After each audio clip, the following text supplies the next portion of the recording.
the Lasalle East Asia District.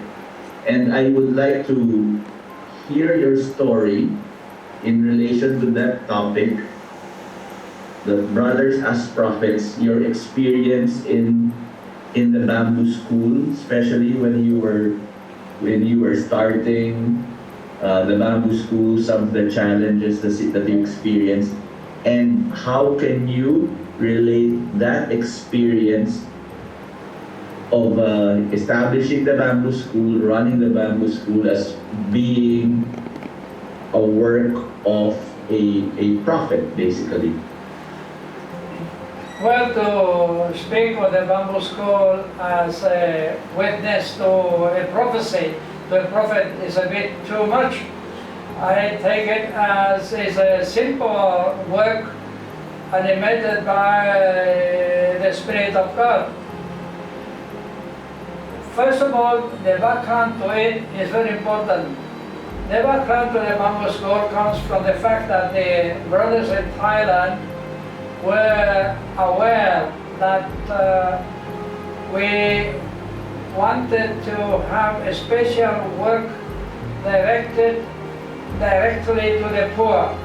So far we have been helping many poor students in our institutions, but the majority of our students have been middle and upper middle class. We have always had a number of poor students in our institutions. However, we felt the need that because the documents coming from the mother house, documents coming from the church, invited the brothers to work more directly for the poor. So in a few years ago, in our district or sub-district chapter, we decided that we will look for a kind of work where we would work directly for the poor. And for a while, the different brothers in the community of Magna in Bangkok, we were looking for what exactly we mean by a work directly for the poor. Finally, in 2008, at that time I was working with the NCCM. NCCM means National Commission for Migration, National Catholic Commission for Migration. This is a part of the church institution that helps to subsidize activities for the migrant people in Thailand, or even activities of people who are possible migrant in the border in Myanmar, between Thailand and Myanmar.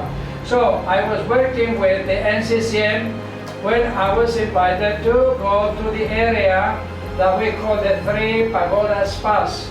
Three Pagodas Pass is a very important historical point, communication between Myanmar and Thailand. And while we visited some of the schools inside Burma, in the Karen region, then we also found inside Thailand there was a small school that wanted help from NCCM. At that time it was called the Bamboo School, but did not get help from the NCCM. Our first visit, when I say our first visit, that means the group that was working with NCCM, and we found that there were 60 students in 4 small classrooms made of bamboo. Each classroom 4 meters by 12 square meters. They had about 60 students there, and there are 5 teachers, volunteers.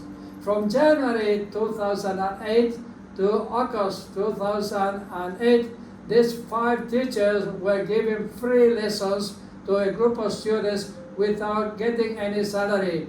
So when we visited them, they were about to close this initiative. So the initiative of the Bamboo School does not come directly from us, but from a group of ladies who felt the need to teach the poor children that lived in the area of a village called 6,000 Rai village. So they started working there, and our first approach was, how can we help them? So for the first few months, myself and another brother, we went to visit this small school and see how we could improve the education of these about 60 children. After 3 months or so, then we felt that especially the numbers went up. When in August, they had 60 students. After we started visiting this school, in 2 months after there are 80. 2 months after there were 120. When the new school year started in May 2009, we had 250 children coming from different places, and we did not have any preparation what to do with these children. But anyhow, they came, and therefore we had to organize classes, we had to organize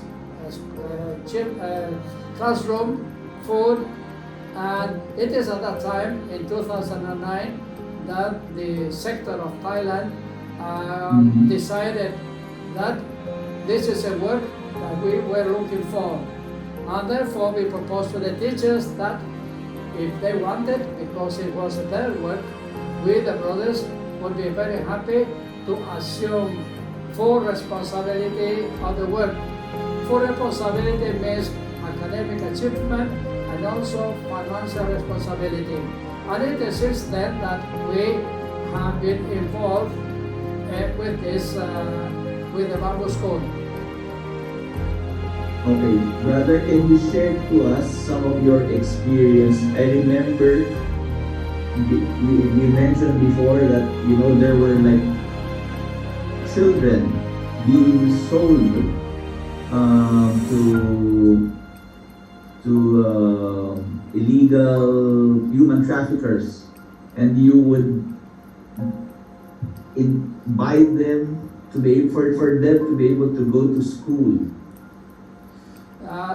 Working in the Bamboo School has been very tricky because, first of all, we the brothers were not known in that area. The authorities were suspicious of our work. They suspected that we had some ulterior motives. That area has been famous for drug trafficking, for young women trafficking, and also for wood. They call three kinds of trafficking: drugs, wood, and people. And they thought that we might have some secondary intentions in working with the children. We were under suspicion from the army from the beginning. The area where the Bamboo School is controlled under the protection of the military. And the military do not want any activities done over there. So very often the soldiers used to come in front of the school, inside the school, asking, "What are you doing here? Who are you? Do you have permission?" And we played a very kind of patient role of telling them we are going to help these children to get integrated into Thai society. And little by little, the army changed their attitude towards us, from an attitude of suspicion to an attitude of let them do. Don't forget that the children in the Bamboo School are children of migrant people whose parents came to work in Thailand in the bamboo plantations. It's a big area there, tens of thousands of bamboo trees. And therefore, the manager brought families from Myanmar to work. The children are stateless. They have no paper whatsoever. And the parents, they say they have no, therefore these children have no right and no access to education in the government schools. And even if they had access legally, then they are too poor to pay for the small expenses that the parents have to run. So we had a double problem of poverty. First of all, stateless, and second, the income of the families very small, with only $3, $4, $5, maximum $5 a day We are a family of 5, 6 children. So we decided that we would do a completely free school. Continuing speaking on this problem with the military, there was a moment where the military were thinking very seriously of closing down our schools, our school. I noticed when the soldiers came to visit the school, I thought that doesn't look good. I went to see the military chief of the area 3 times to report before I was called. They never called me, but whenever I felt that there was some move that we might be close, we have to close that, then I took the initiative of going myself to report. So the first and second time were quite all right. They didn't say anything. It is the 3rd time that I went that I will remember forever because first of all, the military commandant, he made me wait for about 2 hours before seeing me. And then he said, well, I don't know what you are doing at the Bamboo schools. I am going to call the television channel number 5. I'm going to call the parents. I'm going to call the parents and I'm going to the children and I say, this school has no authority whatsoever. We are going to close the school. I was there like a small rabbit in front of a lion. I didn't know what to say. And I felt inspired by the Holy Spirit. You cannot fight against a very important person. You have to take an attitude of humility. And inspired, I said, I know that the soldiers have to be hardened people to defend the country. But I know that your heart is not so hard as to close down the school. And he was taken aback by this attitude of not fighting. So he said, whatever is done, is done. The school is running, okay, you continue, but forbidden to expand, forbid to build anything in a permanent basis. Then I added the following point. I said, you look to me with suspicious, but you know that every child that comes to my school, I must find about 10,000 baht. 10,000 baht is about $400. I must find $400 for each child to come to my school. So I am not making a profit. I don't have any second intentions. I come here to help these children. And he said a very nice sentence, translated into from Thai. He said, I know you have pure heart. Pure heart. Really, you have good intentions. By this simple expression of showing to them what we are doing, then he said, okay, I know that you have pure heart, therefore continue on your work. And since then, we have not been in trouble with the military. And we have been, well, also a very important point in here is that even though legally we didn't have permission to start the work, from the beginning, I tried to contact the authorities, the Ministry of Education representative, because I felt that we cannot start work. It's something which is not covered by the law. We have to abide by the law.